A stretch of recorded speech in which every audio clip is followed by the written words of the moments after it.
My dear student, welcome to exam fancy. So geography की series को हम लोग आगे बढ़ाते हैं। इसमें हम एग्रीकल्चर ज्योग्राफी को क्वेश्चन के सहारे हम लोग कवर करेंगे। क्या एग्रीकल्चर ज्योग्राफी को क्वेश्चन के सहारे कवर करेंगे, इससे सारे क्वेश्चन भी इसके अंदर आ जाए और एग्रीकल्चर ज्योग्राफी के बारे में एक सामान्य जानकारी भी हो जाए। तो पहले देखते हैं हम लोग क्या कृषि भूगोल की ऐतिहासिक यात्रा। पहले कृषि भूगोल होता क्या है इसको हम जान लेते हैं। कृषि भूगोल एक ऐसा भूगोल है कि कृषि भूगोल एक ऐसा भूगोल है जो स्थानिक संदर्भ में कृषि से संबंधित प्रक्रियाओं क्रिया प्रक्रियाओं का अध्ययन करता है। क्या स्थानिक संदर्भ में, यानी पूरा विश्व में हर स्थान पर कृषि से संबंधित कैसा पर्यावरण है, कैसा भिन्नता है, कैसे समानता है, कैसे उत्पादन हो रहा है, सभी चीजों का क्या स्थानीय संदर्भ में हम लोग अध्ययन करते हैं। ठीक है, उसे कृषि भूगोल के अंतर्गत। अब कृषि भूगोल की ऐतिहासिक यात्रा पर अगर दृष्टिकोण डाला जाए तो अब कृषि की जो प्रक्रिया है वो बहुत ही प्राचीन है। क्या बहुत ही प्राचीन है। मनुष्य के विकास के ही साथ साथ उसने ऐसा एक कृषि क्रिया शुरू कर दी। क्या अपने विकास यात्रा के साथ साथ कृषि क्रिया शुरू कर दी। फिर भी 20,000 वर्ष से पुरानी कृषि नहीं है। क्या 20,000 वर्ष जो वर्तमान में कृषि पद्धति है उसको 20,000 वर्ष माना जा सकता है, लेकिन कृषि का विकास जो है वो होता है क्या नवपाषाण काल में लगभग। ठीक है, तो कुल मिला के 10,000 वर्ष आप मान सकते हैं, 10 से 20,000 वर्ष पहले कृषि पद्धति का विकास हुआ। ठीक है, और आज वर्तमान स्थिति में पहुंच गई। अब हम लोग क्या करेंगे कि कृषि भूगोल से जो पुस्तकें हैं, क्या जो पुस्तकें हैं कृषि भूगोल से सारी पुस्तकों को हम लोगों ने एक जगह समराइज किया है। अब उस पुस्तक से एक पुस्तक तो लगभग एग्जाम में आ सकता है पीजीटी जीआईसी में, तो उन पुस्तकों को हम देख लेते हैं, उनके लेखक कौन है, समय कब है। तो पहला जो पुस्तक है उसको लिखा है आर्थर यंग ने। क्या आर्थर यंग ने लिखा है 1770 में।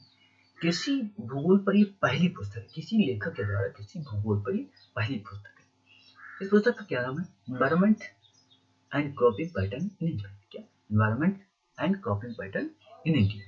ठीक है, अब अगली पुस्तक है हम्बोल्ट की। क्या अगली पुस्तक है हम्बोल्ट की, इन्होंने 1860 में लिखा है। क्या 1860 में। कॉस्मस का ही भाग है land use in Cuba and south America. Humboldt की पुस्तक का जो प्रसिद्ध पुस्तक है उसका कॉस्मस नाम है, उसी का एक भाग इसको मान सकते हैं, land use in Cuba and south America. अगला है स्वयं। क्या स्वयं की पुस्तक है 1826। क्या स्वयं की पुस्तक है 1826।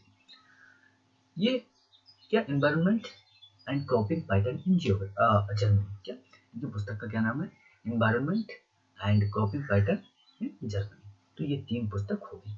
ठीक है, आगे देखते हैं। अगली पुस्तक है किसकी, एंजल ब्रेस्ट। क्या एंजल ब्रेस्ट की पुस्तक है 1883। इनकी पुस्तक का क्या नाम है, crop region of North America. क्या crop region of North America. अगला देखते हैं, अगली पुस्तक है क्रोमोस्बिकी। क्या क्रोमोस्बिकी की। अब क्रोमोस्बिकी ने 1911 में 1911 में यह पुस्तक लिखी। क्या है पुस्तक का नाम, इस पुस्तक का नाम है scientific position of agriculture geography. क्या scientific position of agriculture geography. ठीक है, ये किसकी पुस्तक है, कोस्मोवेस्की। ठीक है, scientific position of agriculture geography. अगली पुस्तक जॉनसन की है। क्या जॉनसन की पुस्तक है 1926, agriculture region of Europe. Johnson की पुस्तक का क्या नाम है, एग्रीकल्चर रीजन ऑफ यूरोप।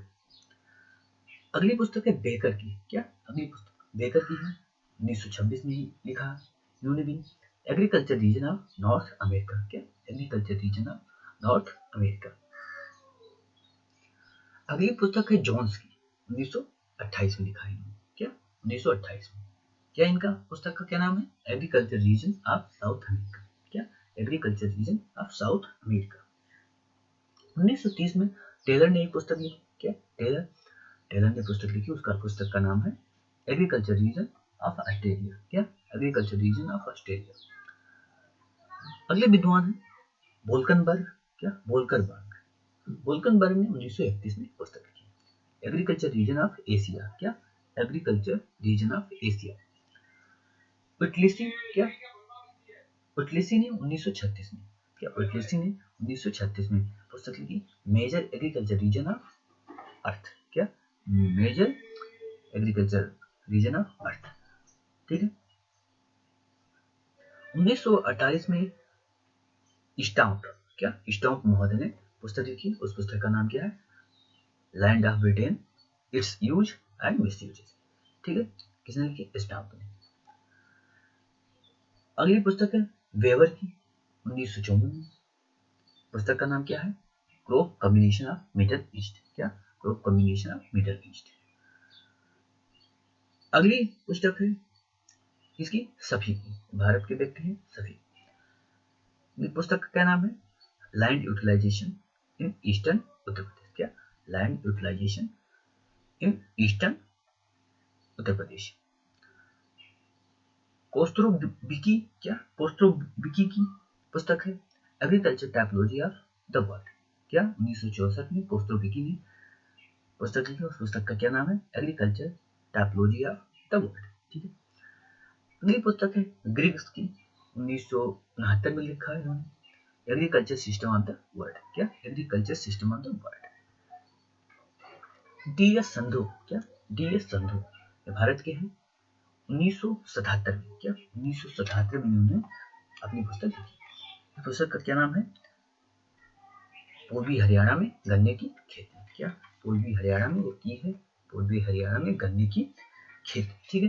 तो ये इतनी पुस्तक हैं जिसे एग्रीकल्चर ज्योग्राफी से संबंधित। एग्रीकल्चर ज्योग्राफी में जो मुख्य पुस्तकें हैं उसको हम लोगों ने लगभग देख लिया है। ठीक है। और इसी पुस्तकों के विकास के साथ ही एग्रीकल्चर ज्योग्राफी का विकास हुआ है। क्या? एग्रीकल्चर ज्योग्राफी का विकास हुआ है। ठीक है। आगे उस पॉइंट है उसको भी देखते हैं।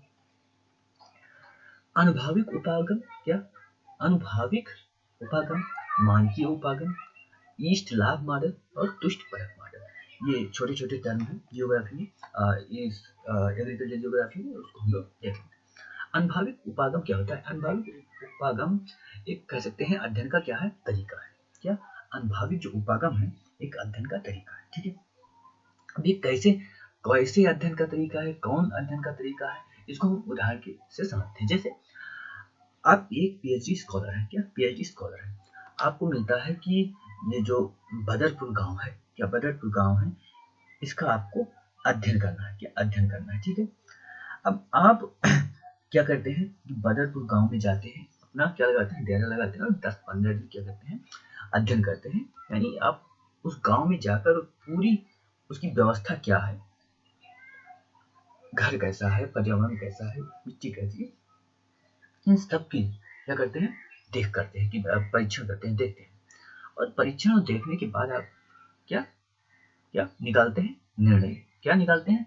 निर्णय नहीं कह सकते हैं, तथ्य निकालते हैं। तथ्य आप निकालते हैं। ठीक है। उन तथ्यों का आगे कहीं भी आप प्रयोग कर सकते हैं। तो आपने क्या किया कि आप बदरपुर में गए खुद, और उसको क्या आपने देखा, परखा, जांचा और फिर उसका सिस्टमेटिक ढंग से उसके तथ्यों को लिखा। तो इसी मॉडल को क्या कहते हैं? अनुभाविक मॉडल। यानी कि आपको कोई अध्ययन करना है तो आप जाके उसका खुद ही अध्ययन करते हैं, प्रत्यक्ष रूप से देखते हैं। क्या? प्रत्यक्ष रूप से देखते हैं। ठीक है। तो वो उस मॉडल को क्या बोलते हैं? अनुभाविक मॉडल। ठीक। अगला मॉडल है उसको बोलते हैं क्या? मानकीय मॉडल। क्या? मानकीय मॉडल या नॉर्मेटिव अप्रोच। क्या? Normative approach. ठीक है। और अनुभाविक उपागम को क्या बोलते हैं? इंडक्टिव अप्रोच, यानी कि आप जाकर अध्ययन करते हैं प्रत्यक्ष रूप से देखकर।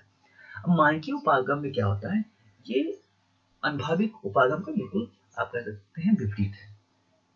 आप बदरपुर में क्या, आपको बदरपुर में अध्ययन करने का मौका मिला कि आपको वहाँ अध्ययन करना है, तो आप क्या करते हैं कि उत्तर प्रदेश की साइट पर जाते हैं, क्या उत्तर प्रदेश की साइट पर जाते हैं और उत्तर प्रदेश या बदरपुर गांव, क्या बदरपुर गांव को देखते हैं। उत्तर प्रदेश की साइट पर जाते हैं, बदरपुर गांव या उसके जिले को देखते हैं, क्या जिले को देखते हैं इलाहाबाद जैसे, और उस जिले के बारे में वह सारी जानकारी लेते हैं, क्या सारी जानकारी लेते हैं कि पर्यावरण कैसा है, सब कुछ कैसा है, और फिर उसी आधार पर क्या करते हैं कि ऐसा ही क्या होना चाहिए, ऐसा ही दृश्य भूमि, ऐसा ही पर्यावरण, ऐसा ही सब कुछ कहाँ होना चाहिए, बदरपुर में होना चाहिए।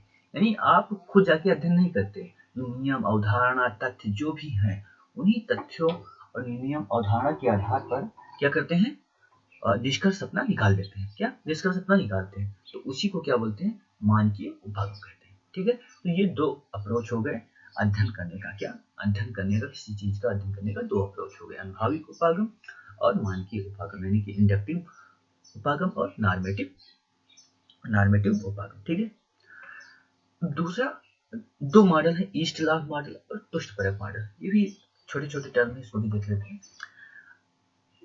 लाभदायक मॉडल, क्या लाभदायक मॉडल, ये मॉडल पूंजीवाद, जैसे जैसे पूंजीवाद का जैसे जैसे विकास हुआ है वैसे वैसे ईस्ट लाभ मॉडल क्या सामने आया है। ये मॉडल क्या कहता है, ये मॉडल कहता है कि मनुष्य जो है वो एक क्या है, एक तार्किक व्यक्ति है, क्या तार्किक व्यक्ति है, उसमें तार्किक क्षमता है और वो हर समय लाभ को क्या प्राथमिकता देता है, क्या लाभ को प्राथमिकता देता है, यानी कि हर संबंध में, हर एक्टिविटी में, हर मतलब कोई भी ऐसा क्षेत्र नहीं है जहां मनुष्य लाभ को क्या महत्व न दे। तो वही सेम चीज को अप्लाई एग्रीकल्चर जियोग्राफी में करें आप, तो मनुष्य एग्रीकल्चर किस लिए करता है, लाभ के लिए करता है, क्या लाभ के लिए करता है, और उसे जिसमें लाभ होगा, जिस क्रॉप में लाभ होगा, जैसे लाभ होगा उसी क्या फसल का और उसी प्रविधि का, क्या उसी टेक्नोलॉजी का क्या करेगा, वो इस्तेमाल करेगा। ठीक है, तो इसमें मुख्यतः ये मॉडल क्या कहता है कि मनुष्य एक क्या है, रेशनल मॉडल है, या किसान एक क्या है, कह सकते हैं तार्किक किसान है, और वो लाभ के आधार पर ही क्या कृषि करता है। ठीक है, तो इसको बोलते हैं ईस्ट लाभ मॉडल। अगला जो मॉडल है उसको बोलते हैं तुष्ट परक मॉडल, क्या तुष्ट परक मॉडल। अब तुष्ट परक मॉडल क्या है, जब ईस्ट लाभ मॉडल अपने क्या चरम पर पहुंचा, उसके बाद बहुत से विद्वानों ने तुष्ट परक मॉडल को विकसित किया। तुष्ट परक मॉडल ये है कि ठीक है कि किसान लाभ अधिक चाहता है, लेकिन ऐसे भी किसान हैं, ऐसे भी लोग हैं जो क्या चाहते हैं, वो लाभ को ज्यादा महत्व नहीं देते, वो क्या क्या महत्व देते हैं, संतोष को ज्यादा महत्व देते हैं, क्या संतुष्टि उनको कितनी है। जैसे बहुत लोग होंगे जो पैसे को महत्व देते हैं हर चीज में, चाहे संबंध हो, चाहे माता पिता का रिलेशन हो, भाई बहन का किसी का भी रिलेशन हो, वो पैसे को ज्यादा महत्व देते हैं, यानी पैसा नहीं तो रिलेशन की जो प्रगाढ़ता है वो कम होने लगती है।